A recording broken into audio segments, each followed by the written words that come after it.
परमात्मा कहते हैं कुल खोए कुल होत है, कुल रखे कुल जाए, राम निकुल कुल भेंट लो, सब कुल रहा समाए।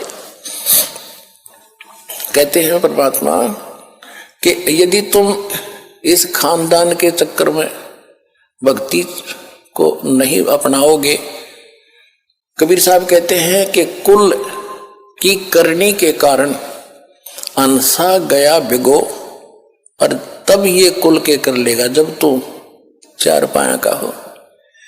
गधा बन गया, कुत्ता बनेगा, भैंस बैल बनकर धक्के खाओगा, तब ये तेरा कुल, तेरा खानदान, तेरी परंपरा तेरी क्या रक्षा करेगी। आज तुम कुल की करनी, कुल अपने खानदान में जिसमें तुम जन्मे हो, उस परंपरा का निर्वाह करते करते यदि भगवान को नहीं अपनाओगे, उन परंपराओं को छोड़ के, तो ये कुल की लाज तुम्हें फिर क्या लाभ देगी जब गधे बनकर घूम रहे होगे, गधी बनकर घूम रही होगी तुम। कुल करने के कारण हंसा गया भिगो, भिगो माने नाश कर लिया इसने अपने जीवन का, और तब ये कुल के कर लेगा जब तू चार पाया का हो।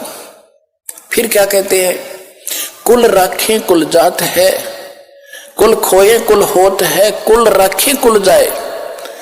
कुल खोजोगे वो नकली कुल को भूल के भक्ति वाले कुल में आ जाओगे, इस खानदान में, तो उसको उसके चक्कर में तो तुम भी मरोगे और वह भी मरेंगे, तुम कहीं गधे वो कहीं गधे, सारा परिवार ऐसे वृत हो जाएगा, तुम रहोगे ही नहीं, वो तो विगो हो गया, नष्ट हो गया।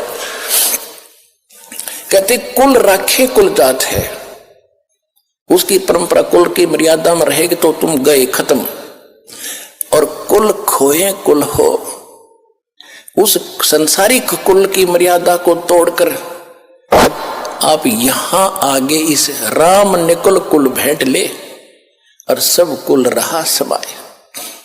ये दास उस कुल में शरीर के दो बेटे दो बेटी थी, और आज भगवान के कुल में आ गया तो लाखों बेटे लाखों बेटी होगी, परिवार भी बड़ा हो गया।